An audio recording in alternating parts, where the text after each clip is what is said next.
She just mentioned strudel, something and strudel. Yeah. Something and strudel. Those are the original lyrics, yeah. Coming up on Need to Know, special holiday editions of your favorite candies, desserts inspired by holiday movies, and getting ahead this holiday season and preparing to host and to entertain. All that and everything else you need to know.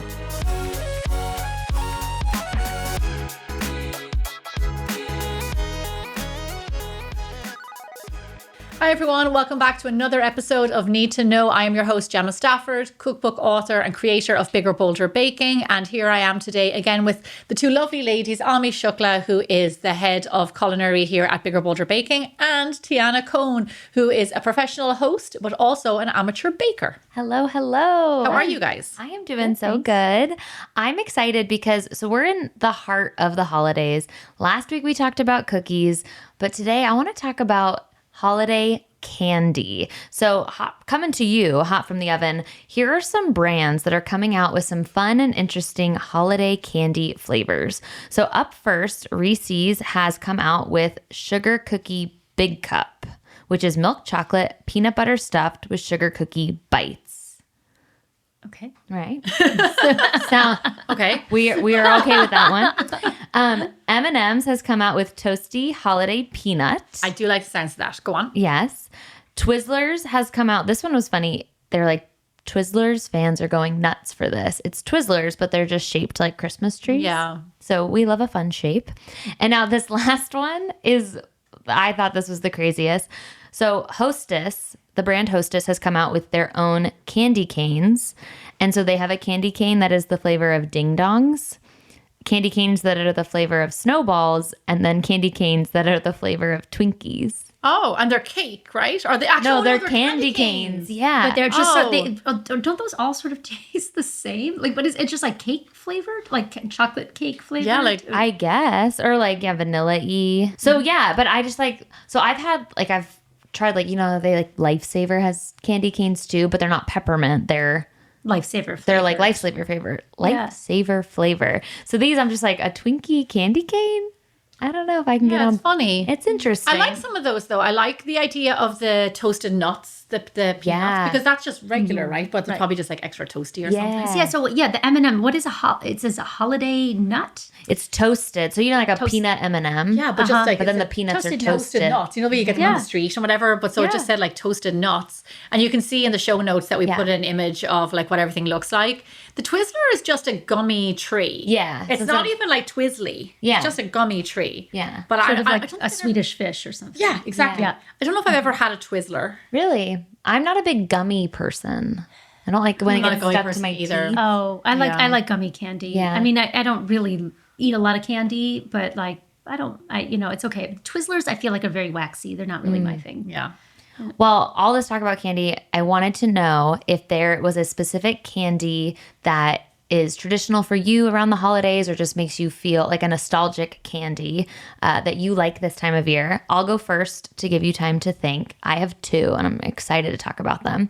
The first one is a Terry's chocolate orange. Have you ever had those? It's like a chocolate, but it's orange flavored, and it's in the shape of an orange. Yeah, it's And it breaks up into segments. Yeah. So that's what And you whack 'em. In Ireland, you would get those at Christmas time. Yeah, so my grandma was from Scotland, so I feel like my two candies were influenced by her. So because the second one is a Cadbury Crunchy bar, which is like the honeycomb covered in chocolate. My favorite bars. And we only got them. We got the chocolate orange and the crunchy at Christmas, like because she would. I think it was like back in the 90s, she would import them, or like when she would go, like she'd bring them back for us. And so to me, it's like that. When I have my first chocolate orange and crunchy, the holiday season has started. Like that's how I feel. Yeah. Those are really good ones. In Ireland, we always had on Christmas night, like there was always Cadbury's chocolate oranges. Yeah. Terry's chocolate orange. Yeah. I'm sorry, Terry's chocolate orange. And then Cadbury's Crunchies. Yeah. And I love a crunchy. Like any day of the year, I love a crunchy. So good. Mine is also European. It is so. I wonder how many people this is a tradition for, especially, like back in the 80s, I feel like it was just the done thing. But, we didn't really have candy canes and stuff like that growing up. We did have like tins of sweets and tubes of sweets and boxes that you would like gift people. Like that was very, very common. The one thing that we used to get every Christmas in our stocking at the end of our bed was a tube of Smarties. And Smarties are just like M&Ms. They are, okay. But they're different. Yeah. But they don't have anything written on them, and they're different colors. But they're just the candy coating, I think, is a little big. It's thicker. it's big. Right? Yeah, it's a bigger. It is a crunchier. bigger guy, and it is a bit thicker. But that's what all of us got those in our stockings, and I think it was quite common, in Ireland for a long time to put those in your stockings. So I'd be interested to know if that's still a thing. But around the holidays, like you see tubes of pastels, which are gummies. Tins of Quality Street celebrations, which have little crunchies in them and all the like Mars bars in them and stuff like that. And that's kind of what we do. It's very common to gift things like that. Are Smarties are those the same as like Smarties you get here? Like the same, the like sugar Smarties, or are they chocolate? No, they look like M&Ms, and they have chocolate inside. Yeah, because then they have Smarties like their little sugar bites. I don't know those. Yeah, that's a Halloween candy. It's like they're chalky. They're sort of Okay. Okay. No, This these is are chocolate. shell on the outside, chocolate in the middle. Oh my god! And you put them in your hand for a little bit and they melt in your mouth. Oh, And then at the end of the day, you just check in on all your brothers and sisters and see how many they have left. and then you start a big fight. yeah. I'll have to try them. They're so yummy. Yes. Yeah. I love peppermint bark. Always, to me, that's like holiday, anything chocolate and minty. I generally love any kind of chocolate, like truffles. English toffee also feels very holiday to me. And you can make that at home, which is really nice. And then there's also another one. I don't really know if it's a holiday candy, but I think about it as holiday. It's also sort of minty. They're these like pastel nonpareils, and they're like sort of they look like pastel colored, green and yellow and pink drops, and they're kind of creamy and they're kind of minty. Sometimes I think they're called buttermints, but then I think buttermints are something totally different. Yeah. But they're kind of buttery and they're sort of soft and minty, and you can get them all year round, but I really always think of them as a holiday candy. Yeah, that's a unique one for sure. Yeah. Never Fancy. heard of those. Oh, they're so good. They're really good. Yeah, I've had them before. I know Yeah. exactly what you're talking about. We should have done a candy exchange for We this. should have done a one. candy exchange. I could have brought some crunchies. Another fun thing that I see on TikTok this time of year is people making desserts and treats to go along with their favorite holiday movies. So they'll prep, it's always so cute. The aesthetic on TikTok is like you hear the Christmas bells and you see the movie in the background. And then someone's like very delicately setting up their tray with all their goodies they're going to eat while they watch these movies. And so this one fun one I saw was this woman made Grinch inspired cookies to go along with while she watched the Grinch. And then there was banoffee pie. I say that right? Banoffee. Banoffee. I know. Banoffee. And why is it banoffee? Because it's banana and toffee. Okay. Banoffee pie to go along with Love Actually, and then hot chocolate to go along when they watch Polar Express or the Santa Claus. So it made me want to ask, is there a holiday film that you watch every year? And if so, is there a dessert that you would make to go along with it, or there's a dessert that reminds you of a holiday movie? I think so. My favorite, and to much to Kevin's chagrin, is Home Alone 1 and Home Alone 2.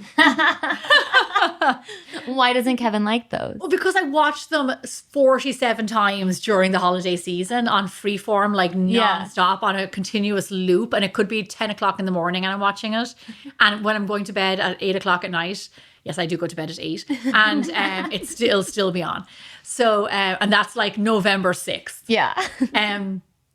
But so that's my absolute all-time favorite Christmas movie. There's not a whole lot of food, foods in there that stand out. The one thing is that cheese pizza is a big one in both, where Macaulay Culkin has a cheese pizza. It wants the whole reason for the fight in the first one because he wanted cheese pizza and it was all gone. And then the second one in New York, he gets his own big cheese pizza all to himself. And he does, and this is every kid's dream, he does when he's in New York, and he actually, you know what, he does, I just realized now, he does the same thing in the first one.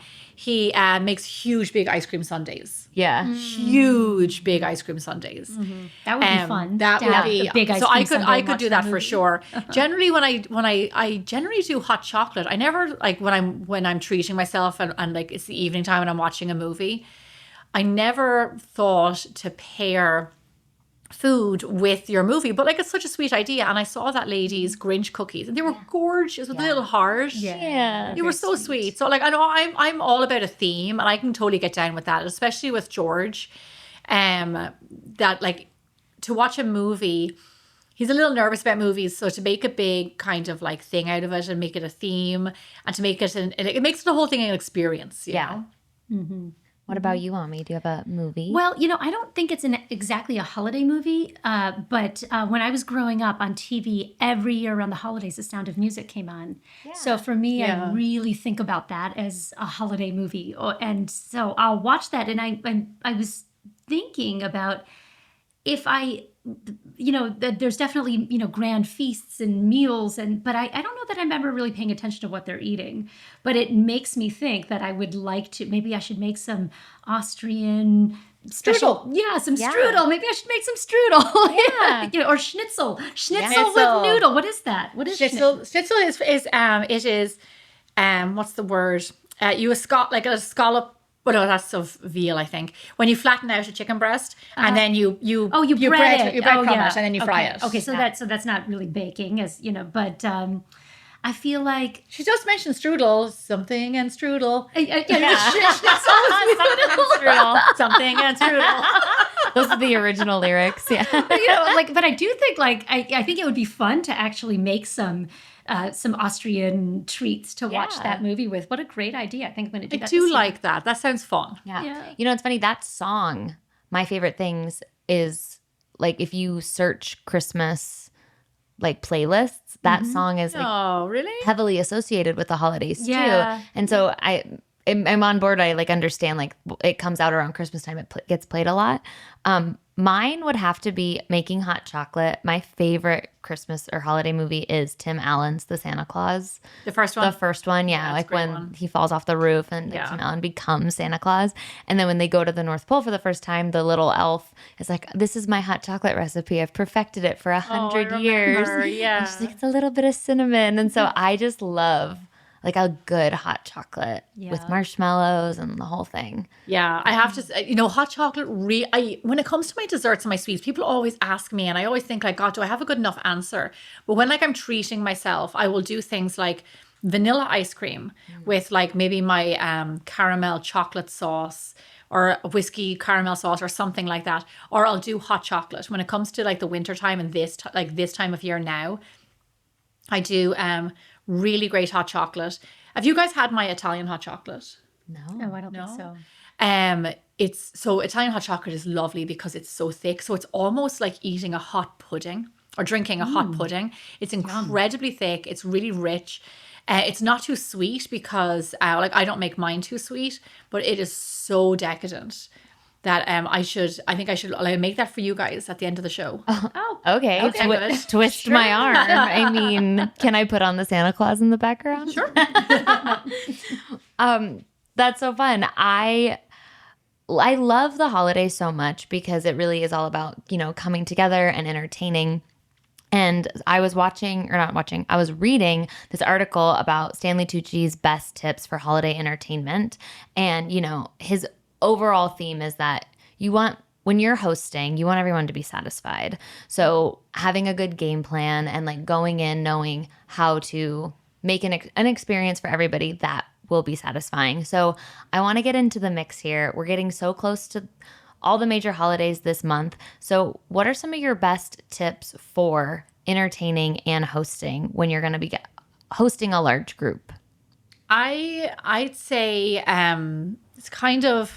it seems kind of simple to say this, but a bit of an easy answer. But I would just say keep it simple. Just keep your menu simple.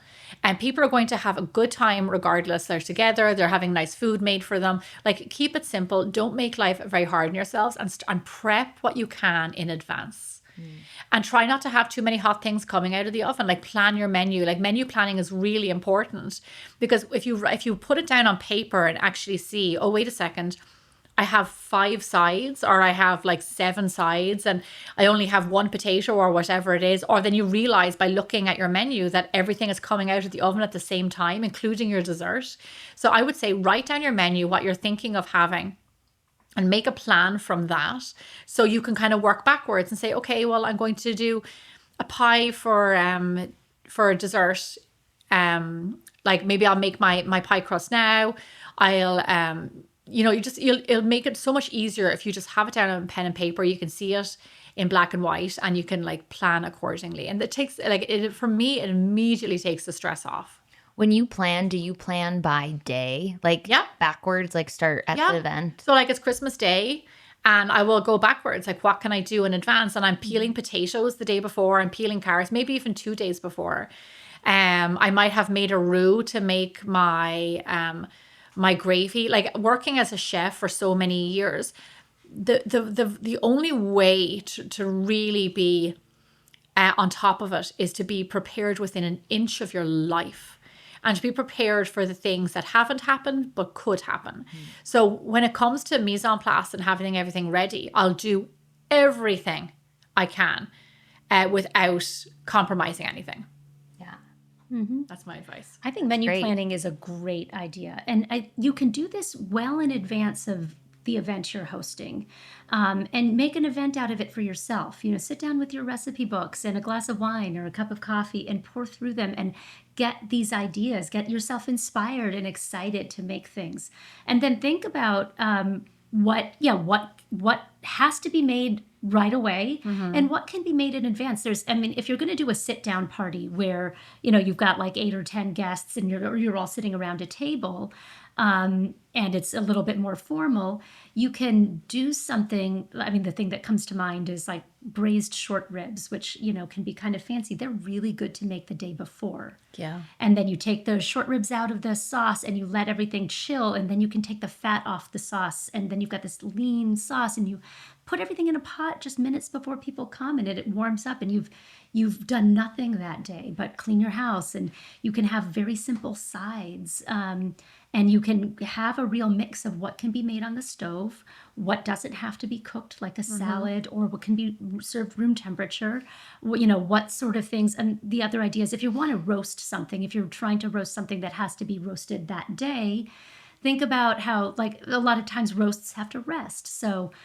you bake what sides need to be baked, you bake the meat you're roasting, you take that out, and for the half an hour that might need to rest, you put everything back in the oven to heat up. So there's a rhythm to it. We host a lot, and we host big parties, little parties. Almost every week we have people in our house, and we do a lot of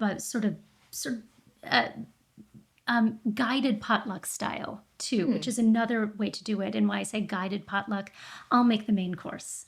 I'll make a big pot of something stewed or a big soup or a big something, and tell people we're having pozole, we're having chili, we're having, I'm grilling chicken, and everyone else will bring sides to go along with that theme. So it's not totally random. So it's really nice. People will kind of latch on to that. So that's also a really nice, fun way to do it. And that's an easy way to throw a really big party where you're jobbing out a lot of the tasks, and then people can eat at their leisure, which is another way to host a holiday party. And it can be really festive, and it can take the pressure off you, and it can also take the pressure off of everybody else. And it really sort of depends on the style that you're going for. And when the host is having a good time and is more relaxed, that, like, you can feel that. Like, I always feel better when I have done all those things, and I can be out circulating and having a drink and just chatting to people rather than like stressing out in the kitchen. Right. I will say my one last thing would be utilize your crock pot. I don't think you're a big crock pot person, are you, Ami?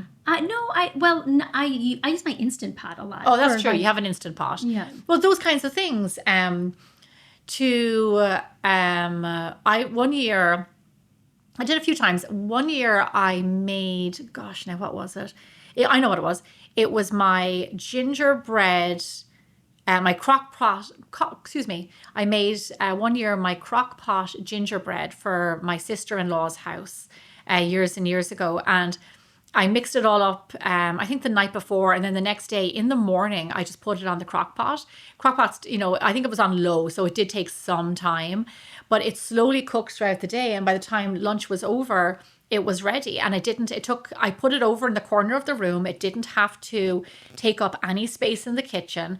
The dessert, like I was able to provide a hot dessert. It was homemade.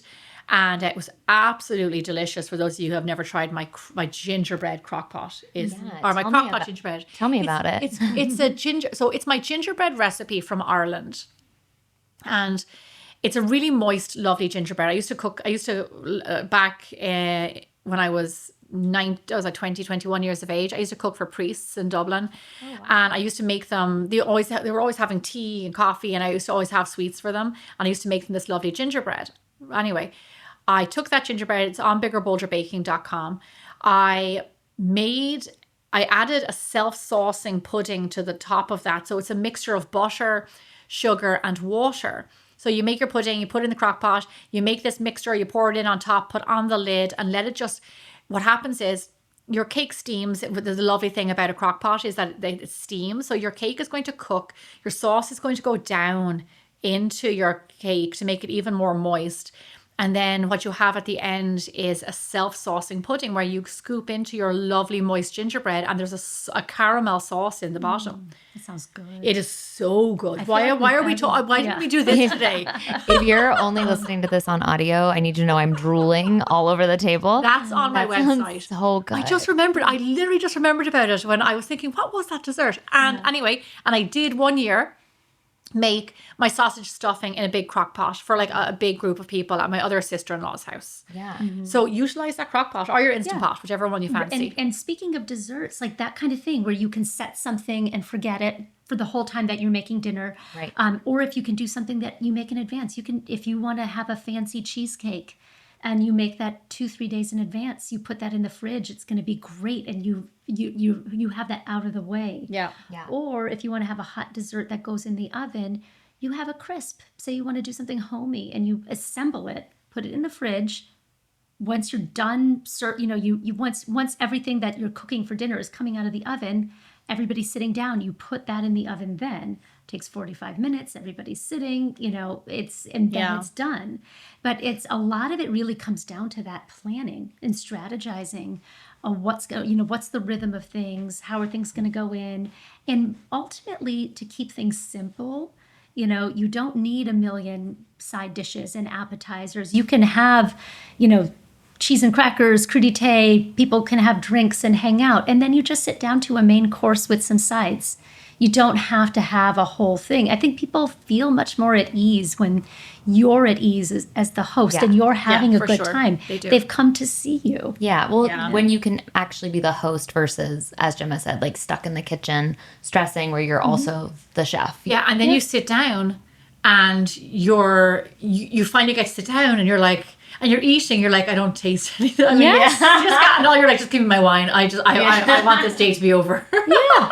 Yeah, absolutely. So plan ahead so that it's enjoyable for you and your guests. And I think that's a win-win. Yeah. Hi everyone, I'm Gemma Stafford, professional chef, cookbook author, creator of Bigger Bolder Baking, and the host of the Need to Know podcast, where we bring you everything from the baking world of entertainment and celebrity gossip. Today is a special episode as we partner with No Kid Hungry to highlight the amazing work they're doing to combat childhood hunger. And that is why we're raising funds and awareness for No Kid Hungry, a national campaign to end childhood hunger in America. You can join us in the fight against childhood hunger by making a donation at nokidhungry.org/need to know, or you can scan the QR code below. Every dollar we raise can help connect a child to 10 meals. We are back with the Bold Baking Hotline, where we answer questions directly from you. Our first question is from Bold Baker Elena. This is a comment/question. So Elena said, need more cranberry recipes. Cranberry is totally a holiday flavor, but recipes are hard to come by. So she asks, what are some cranberry recipes you think people overlook during the holidays? That's a great question. Cranberries are so beautiful. They look like these jewels, and I think really like festive with so many holiday desserts being very brown, delicious but very brown, and then you've got these like bright red cranberries. On the Bigger Bolder Baking website, we have a blueberry cranberry pie that is so good. We also have a cranberry tart. It's it's like cooked cranberries in a tart shell with a crumb topping, and it's beautiful. That was gorgeous. It was orange, right? Wasn't it? It was a Cranberry and orange. Yeah. Yeah, So delicious. Yeah, so good. And speaking of cranberry orange, which is a lovely combination, we have a cranberry orange shortbread, which is so nice. And we just recently did a different shortbread with pistachios, a cranberry pistachio shortbread that should be coming out soon. And then I also wanted to add, you can make you can cook cranberries with a little bit of water and sugar. You can put orange zest in there and make a compote. Yeah. And then you can put that on top of cheesecake. And you can put that on a scone maybe. I don't know, you can definitely like make sort of a jam or a compote with cranberries, and that can be used anywhere you might want like some sort of a tangy fruity sauce. That's nice. I do like that because we were talking about cheesecakes. That's a nice one. And like Ami said, when they cook, they burst. I will say, this is just a personal note, my favorite cranberry recipe, I make cranberry sangria every single year. And it's cranberries and orange, and it is so delicious. You do like Rioja or some sort of Spanish wine.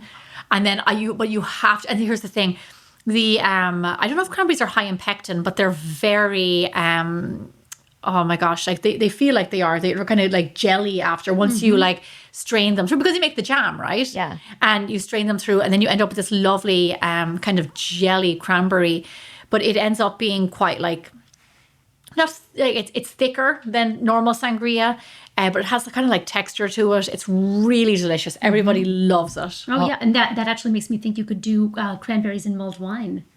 Yes. Yeah, wine, cranberries, cloves, cinnamon, and orange. Yeah, that'd be lovely. Well, there you go, Elena. We gave you lots of yummy recipes, some beverages. Let us know what to try. Our next question is from Bold Baker Christine R. They want to know, what kind of cookie would you want to get at a cookie party? I can't decide what to bring. So what would you want to receive at a cookie party? I would want to receive something that's a little bit different, because, often like you can have a bit of tunnel vision when it comes to Christmas cookies. Like you think of the sugar cookies, like soft or crunchy or chewy. And you can tend to see the usual suspects at these parties. So I will say, just think outside the box. Ami and I, over the last few years, have spent, the holidays are such a fun shoot always every year. But one year we went deep into cookies and did a lot of cookies from around the world. Like Pfeffernusse and the Greek cookies that we made, and the Italian rainbow cookies that we had in a previous episode. So many. So I would say, just, make it, don't make another sugar cookie. Make it a little bit different, and do make sure that it's a cookie that's a bit dry, that's more like a biscuit, like a drier cookie, so it stays fresher longer. Something like shortbread does that quite well. And ginger snap cookies, which are perfect. The molasses cookies are perfect for this time of year. It's so funny you said ginger snap, because we talked about cookies last episode. Yeah. And I realized we didn't talk about gingerbread cookies. I feel like that's not ever in cookie boxes. It's not, and should be, because I feel like that should have always been a traditional one, right? Right. And as ginger snap, I will say, you're talking about ginger snap, right? Ginger snap, or just like, like the little gingerbread man. Oh, those ones. But those kind of fall in the category of like a gingerbread house. Like, are you supposed to eat those or just decorate those? I don't know, Ami, you tell us. I think it should always be edible. You can eat your gingerbread man. I'm okay with that. Okay. Gingerbread man is lovely. Ginger snaps are yum. I have a lovely recipe for ginger snaps. I do love a good ginger snap. Yeah, just make it. Don't just bring another sugar cookie. Yeah, I definitely would say like a dry, any kind of shortbread. I love getting any version of shortbread. It's my favorite kind of cookie. Or a biscotti. Biscotti is kind of like nice and unusual. Biscotti is a really good one. Yeah, and that's that unusual. That's nice because it feels like they can be a little less sweet, and there's so much sweet that comes in. You can make, you can put a little, something a little unusual, like sweet, but with a little caraway seed, or something that's like a cranberry little bit, also, and nuts, pistachio. Yeah, that kind of thing. And so that they have a little bit of a savory edge, something unexpected. Or chocolate. Yeah, I've had biscotti made with a little cornmeal too for a different texture. There's there's a lot of leeway with biscotti, and I think it's a kind of a welcome addition to a cookie box. Can I just mention one more actually that I think might be like a really good option is a lacy. Oh, yeah. The those are good. Florentines. Because you do often see them around the holidays and they're just a little bit, I mean, you might like these. They're are very fancy. Yeah. Yeah. They get soft though. It depends on the recipe. Oh, really? Yeah, they're not supposed to get soft. Can you remind me what a lacy is? It's a little, it can vary. I've seen in Europe it can be a little bit different. Here I see it's most, you make kind of like a little caramel almost, and then you mix it and you add in some nuts, and then it's a sticky mixture. You bake them flat. They bake like a little like the word is lacy. Like a lacy disc. It's like a little batter that you pour into Yeah, a and they're pan, round. And they bake up in almost a lacy shape. Yeah, and it's caramelly. In Europe, they're kind of, I think a Florentine, they either are derived from the same cookie or they're from the same family, but you would have nuts, but you would also have like glacé cherries and things like that in there. And that would be very common around Christmas time.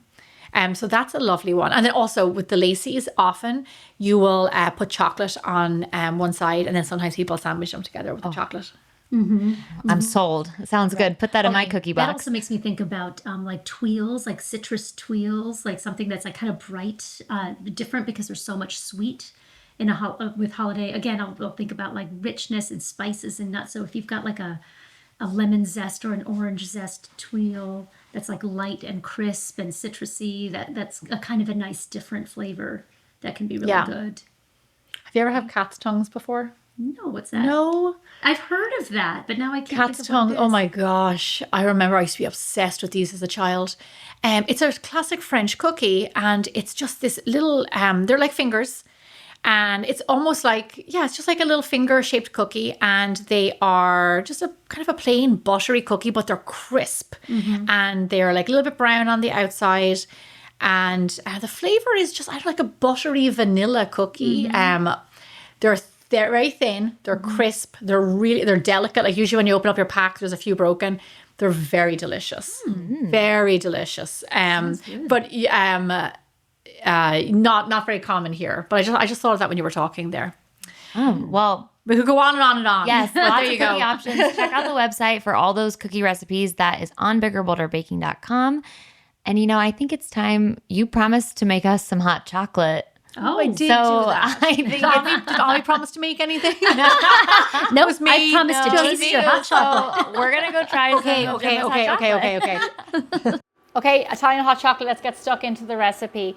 For the cocoa powder for this hot chocolate, I'm using Dutch process. I love Rodel's because it is like really good quality, and it's smooth and it doesn't have any bitterness. So I love that. So that goes into my pot. We need, the iconic thing about Italian hot chocolate is that it's incredibly thick. So I'm adding some cornstarch in there to help thicken it up, also known as corn flour. And for those of you who are wondering, this is gluten-free. Then into this, I have my whisk, and I'm going to add in my milk. Sometimes you like to add the powder in first, just so you can whisk it with no lumps. And this is full fat milk for extra flavor. But you can also use any kind of, milk that you use in your house. And I'm going to add in a tablespoon of sugar, not a huge amount of sugar because I don't like this to be overly sweet. And then chopped bittersweet chocolate, good quality, the best that you have, bittersweet, around 70% or so in that goes. Now all we have to do is let this mixture come to a simmer. Let these ingredients melt. And we're going to be halfway there. A real chocolate bar in your hot chocolate is an absolute game changer. The cocoa powder is just that second hit of chocolate.